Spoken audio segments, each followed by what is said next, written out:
2024 के लोकसभा चुनाव में राहुल गांधी ने संविधान के इर्द गिर्द जिस तरीके का माहौल बनाया और भाजपा के नेताओं ने उस वक्त में जो बयान दिए थे कि 400 पार अगर सीट आई तो संविधान बदल देंगे, और उसका नतीजा है कि राहुल गांधी ने जिस तरीके से परसेप्शन खड़ा किया, नरेंद्र मोदी की सरकार 240 पर आ गई।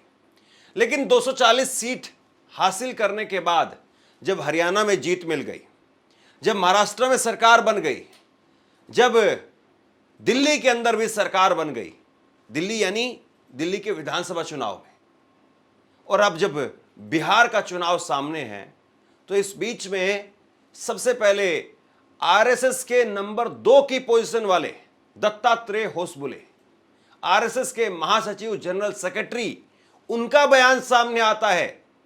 संविधान की मूल प्रस्तावना से सेकुलरिज्म और सोशलिज्म, समाजवाद और धर्मनिरपेक्षता को हटा दिया जाए क्या, ये उनका बयान आता है।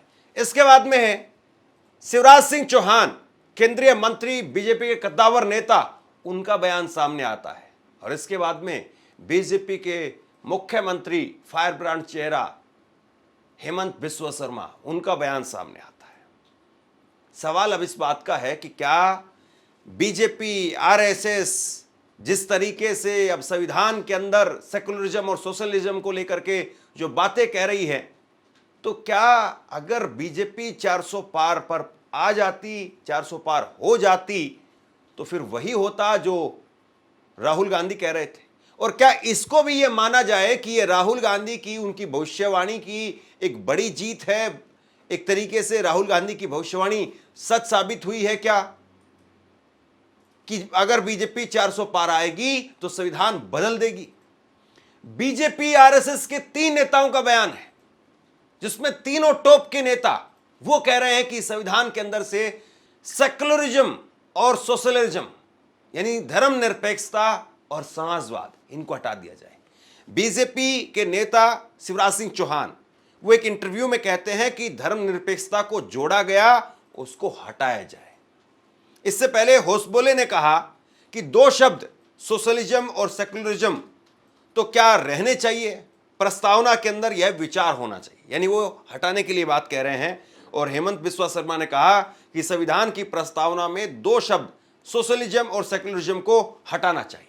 2 शब्द जोड़े हैं सेकुलरिज्म और सोशलिज्म के, तो क्या वो रहनी चाहिए प्रस्तावना में? ये विचार होना चाहिए। धर्मनिरपेक्ष शब्द को जोड़ा गया, उसको हटाया जाए। The 2 words socialism and secularism should be dropped from our preamble of the constitution. अब बीजेपी आरएसएस के 3 बड़े नेताओं की बाइट आपने सुनी, उनके बयान आपने सुने। इस पर एक बहुत लंबी बहस इस वक्त में चल रही है। एक तरीके से आप ये कह सकते हैं कि संविधान पर फिर से आर या पार होती हुई दिखाई दे रही है और बीजेपी, कांग्रेस इसको लेकर के मैदान में कूद रही है। मैं सीधे आपको 1 साल पीछे लेकर के चलता हूं। राहुल गांधी ने 2024 के चुनाव में क्या कहा था, आप सुन लीजिए। राहुल गांधी कह रहे थे बीजेपी सांसदों का नाम लेकर के कि 400 पार इनकी सीटें आएंगी तो ये संविधान को बदल देंगे। बीजेपी के एमपी ने कहा कि जैसे ही हम चुनाव जीतेंगे, मैच फिक्स करके 400 सीटें जीतेंगे, वैसे ही हम संविधान को बदल देंगे, संविधान को रद्द कर देंगे। यह ऐसे ही नहीं बोला गया, यह टेस्ट करने के लिए, आइडिया टेस्ट करने के लिए बीजेपी के एमपी ने बोला है। यह लड़ाई संविधान को बचाने की लड़ाई है। जैसे अखिलेश जी ने कहा संविधान चला जाएगा, गरीबों के हक चले जाएंगे, आरक्षण चला जाएगा, और जो आपका धन है, गरीबों का धन है, किसानों का धन है, मजदूरों का धन है, वो 5-6 लोगों के हाथ में चला जाएगा। अब कुल मिलाकर के सवाल यह है कि यहां पर सही कौन है? क्या कांग्रेस सही है या बीजेपी सही है?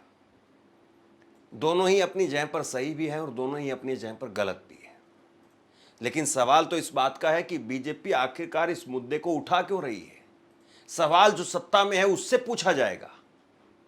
यह बात सही है कि संविधान की जब मूल प्रस्तावना पहली बार जब सामने आई थी तो उसमें समाजवाद और धर्मनिरपेक्षता ये दो शब्द मूल प्रस्तावना में नहीं थे। बाद में इन दोनों शब्दों को जोड़ा गया। ये तस्वीर जरा आप देखिए।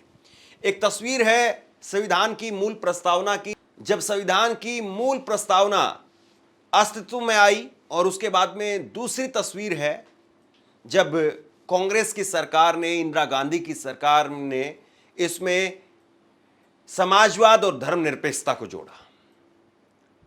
ये उस वक्त में जब बहस हुई थी जब बाबा साहब भीमराव अंबेडकर थे, पंडित जवाहरलाल नेहरू देश के प्रधानमंत्री थे। उस वक्त में जब बहस हुई कि क्या समाजवाद को जोड़ा जाए या नहीं जोड़ा जाए, उस वक्त में कहा गया कि समाजवाद की तरफ हमें आगे बढ़ना चाहिए।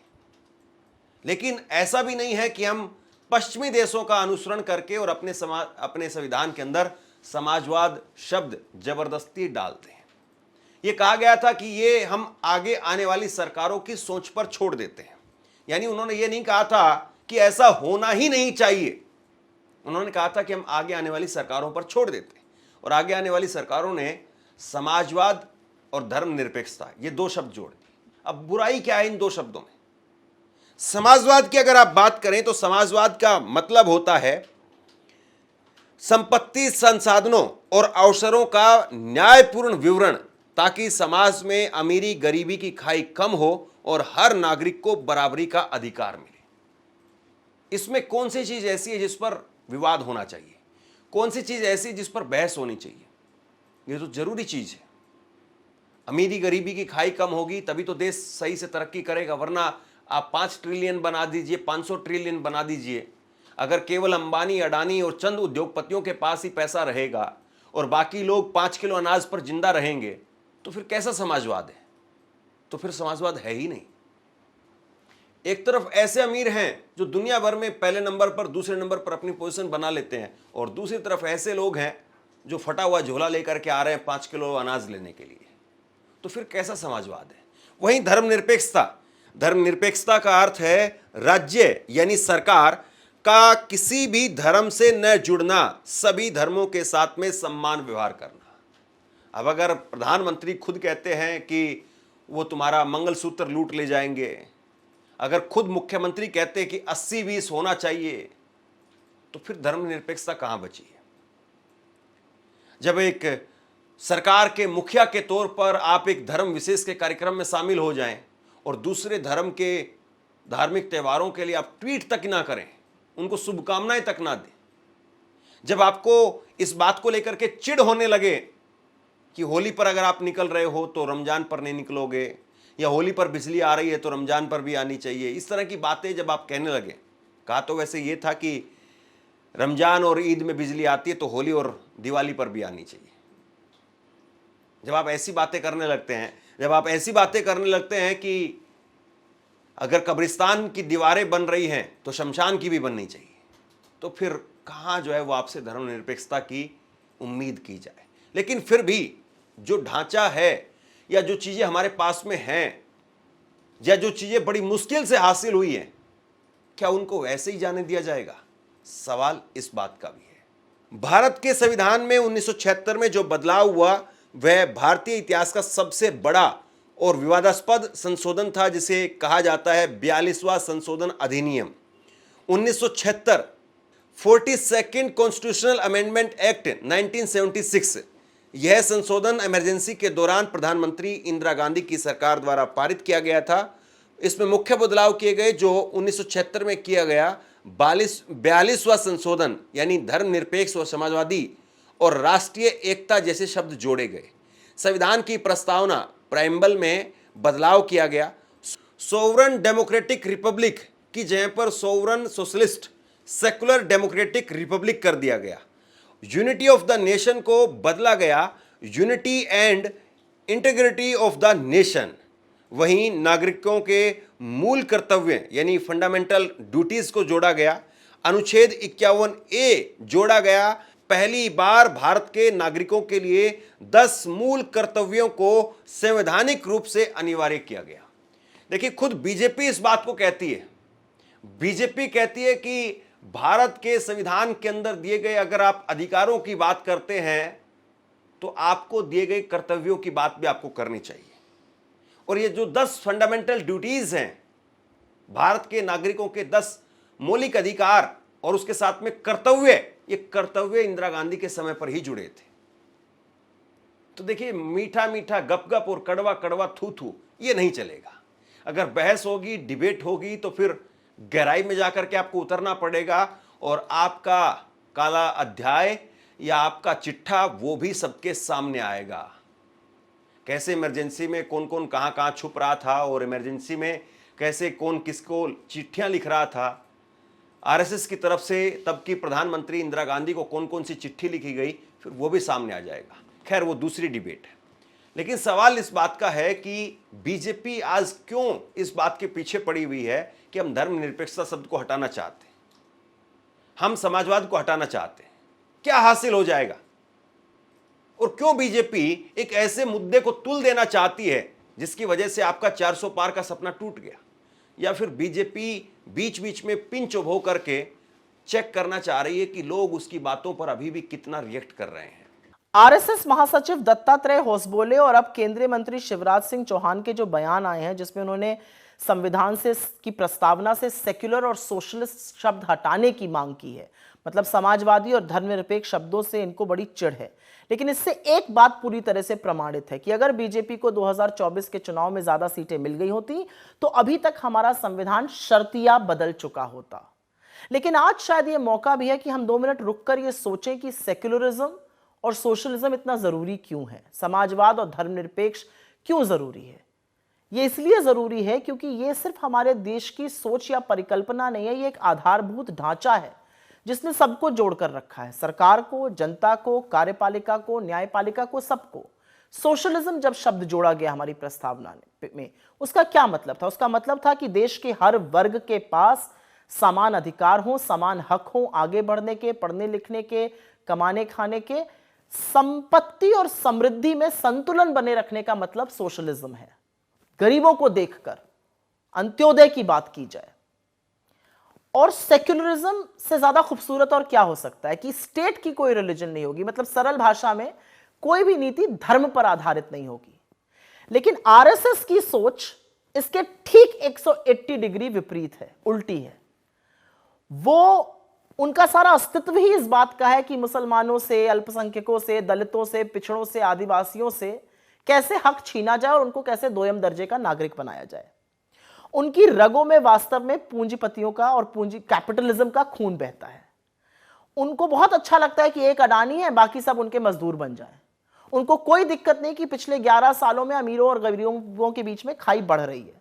उनको कोई दिक्कत नहीं है कि 1% लोग 50% संपत्ति के मालिक हैं। उनको इन सब चीजों से एक्चुअली कोई फर्क नहीं पड़ता है। और इसीलिए उनको यह भी फर्क नहीं पड़ता है कि नीति निर्माण 1-2 लोगों के लिए हो और बाकी 85 करोड़ लोग 5 किलो राशन की जद्दोजहद में लगे रहें। इनके लिए असल में सबसे बड़े खलनायक तो बाबा साहब अंबेडकर हैं, जिनके संविधान ने इस देश के दलितों को, पिछड़ों को, आदिवासियों को, महिलाओं को, अल्पसंख्यकों को यह हक दिया कि वो अपना हक बराबरी से मांग सकें, सम्मानपूर्वक जी सकें। ये उनके संविधान से तब भी चिढ़ते थे, तब कहते थे मनुस्मृति पर आधारित होना चाहिए। 1949 से ये प्रतियां जला रहे थे और आज भी सेक्युलरिज्म, सोशलिज्म के नाम सुनकर इनके सीने पर सांप लौटता है। असल में नरेंद्र मोदी जी बात बात पर संविधान तो उनको माथे पे लगाना पड़ता है, लेकिन रह रहकर जो दिल की बात है वो भी जुबान पे आ जाती है, क्योंकि इनके दिल में दलित, पिछड़े, आदिवासी, अल्पसंख्यक, महिलाएं मजदूरों की तरह काम करें और ये राजा की तरह राज करें। यही आरएसएस और बीजेपी की असली सोच है। लेकिन एक बात याद रखिएगा, और मैं पुनः ये बात दोहराऊंगी कि अगर सीटें ज्यादा मिली होती तो संविधान अभी तक खत्म हो चुका होता, संविधान अभी तक बदल दिया गया होता। लेकिन एक सच और भी है कि जब तक राहुल गांधी कांग्रेस पार्टी है और जब तक ये सोच है इस देश में कि हम सब बराबर हैं, हम इस लड़ाई को लड़ते रहेंगे। सोशलिस्ट और सेक्युलर इस संविधान से अलग नहीं हो पाएगा। इसके लिए हमें कोई भी कीमत चुकानी पड़े। सबसे बड़ी बात यह है कि भारतीय जनता पार्टी इस वक्त में समाजवाद को लेकर के और धर्मनिरपेक्षता को लेकर के बहस कर रही है, लेकिन वो खुद अपने संविधान की बात नहीं कर रही है। जरा आप अपनी स्क्रीन पर देखिए, ये भारतीय जनता पार्टी का संविधान है। हालांकि भारतीय जनता पार्टी के संविधान में आजकल ऐसा दिखाई दे रहा है कि जो मोदी कहे वही सही है और बाकी छोड़ दीजिए। खैर, भारतीय जनता पार्टी का संविधान है और भारतीय जनता पार्टी के संविधान में पहले ही पन्ने पर लिखा हुआ है सोशलिज्म और सेकुलरिज्म। तो क्या बीजेपी आज अपने संविधान को भी फाड़ करके फेंक देगी? और अगर बीजेपी भारतीय संविधान में अगर बदलाव करना चाहती है तो कम से कम अपने संविधान में तो पहले बदलाव करे, अपने संविधान से तो इन दोनों शब्दों को हटाए। लेकिन यह कैसे चलेगा? और संक्षिप्त में अभी 2-3 दिन पहले जो ये समाजवाद और धर्मनिरपेक्षता के ऊपर सवाल उठाए गए, तो मैं छोटा सा उसमें एक रखना चाहता हूँ कि समाजवाद और धर्मनिरपेक्षता जो हमारा संविधान है उसकी आत्मा है और इनकी कोशिश है उसकी आत्मा को खत्म करना। और शहीद आजम भगत सिंह, चंद्रशेखर आज़ाद, अशफाक उल्लाह खान, पंडित राम प्रसाद बिस्मिल, उन्होंने एक संगठन बनाया था जिसका नाम था रिपब्लिकन सोशलिस्ट एसोसिएशन। तो उन्होंने सोशलिस्ट अपना नाम क्यों रखा उसमें? क्या वो देश हित में नहीं था? नेताजी सुभाष चंद्र बोस, जो उनका विजन था देश के लिए, उसमें वो नेशनल सोशलिज्म की बात करते थे। राम मनोहर लोहिया, जिनके कंधों में बैठ करके बीजेपी यहां तक पहुंची, जिनके साथ अलायंस कर करके और जिनकी पार्टियों के साथ यहाँ तक पहुँची, वो सोशलिस्ट पार्टी थी उनकी। और मैं आखिरी बात ये कहना चाहता हूँ कि होसबोले साहब और पता नहीं कौन कौन बोल रहे हैं, वो सब उनको अपने पहले घर में झांकना चाहिए। ये वेबसाइट है बीजेपी की, bjp.org, और इसमें उनका एक चैप्टर है, उसका नाम है आवर फिलॉसफी, हमारी विचारधारा, ये जो भी कह लीजिए। और उसमें उन्होंने 5 निष्ठाओं का जिक्र किया है। बहुत अच्छा शब्द है, पंचनिष्ठा। और वो लिखते हैं, in its first convention BJP declared Panch Nishthas और 5 guiding principles that would guide its political path. और उसमें जो तीसरी निष्ठा उन्होंने लिखी है वो है commitment to Gandhian socialism, bracket में लिखते हैं Gandhian approach to socio economic issues leading to establishment of a samras samaj free from exploitation. तो इनकी खुद की वेबसाइट पे सोशलिज्म है, लेकिन वो कहते हैं कि संविधान से सोशलिज्म नहीं होना चाहिए। तो इस विषय पे कभी आगे चल के और लंबी बात करेंगे, लेकिन मैं सिर्फ इतना कहता हूँ कि संविधान की लगातार हत्या की जा रही है, जिसको कहते हैं सलामी कट, या Chinese method of killing by 1000 cut. जैसे आपने देखा चुनाव आयोग में चीफ जस्टिस की बजाय अपने ही कैबिनेट का एक मंत्री होगा सदस्य जो उसको डिसाइड करेगा। तो इस तरह की चीज़ों से लगातार इनसे ये उम्मीद करना कि संविधान की रक्षा करेंगे, उसका पालन करेंगे, वो बेकार है। लेकिन इस देश का दलित, पिछड़ा, गरीब, सवर्ण और आदिवासी वो इस संविधान पे आंच आने नहीं देगा। और कांग्रेस पार्टी इस संविधान को ये बिगाड़ने की कोशिश कर रहे हैं, उसको बिगड़ने नहीं देगी। इतना नहीं कहना है मुझे। धन्यवाद। जय संविधान। अब कुल मिलाकर के सवाल यही है कि सेकुलरिज्म और सोशलिज्म को लेकर के जो बहस खड़ी हो गई है, इससे बीजेपी का नुकसान होता है, फायदा होता है। और बिहार चुनाव में इसको विपक्ष कैसे भुनाता है, विपक्ष कैसे इसको लोगों के बीच में ले जाता है, समझना यह भी होगा कि आखिरकार अगर संघ ने, आरएसएस ने इसको हरी झंडी दी है, अगर बीजेपी इस मामले को लेकर के आगे बढ़ रही है, तो क्या अभी जो संसद का मानसून सत्र आने वाला है, क्या इसी मानसून सत्र में बीजेपी इसी मुद्दे को ढाल बनाएगी जिसके जरिए ऑपरेशन सिंदूर पर चर्चा ना हो, या ऑपरेशन सिंदूर पर सीमित चर्चा करवा करके और बीजेपी इस मुद्दे पर आ जाए ताकि संसद के अंदर जो नैरेटिव है उसको बदल पाए। देखना यह है कि कौन इसमें कितना कामयाब होता है और कौन कितना पीछे हटता है। शेयर कीजिए इस खबर को, लोगों तक पहुंचाइए और आप क्या सोचते हैं नीचे कमेंट बॉक्स में लिख करके जरूर बताइए। धन्यवाद।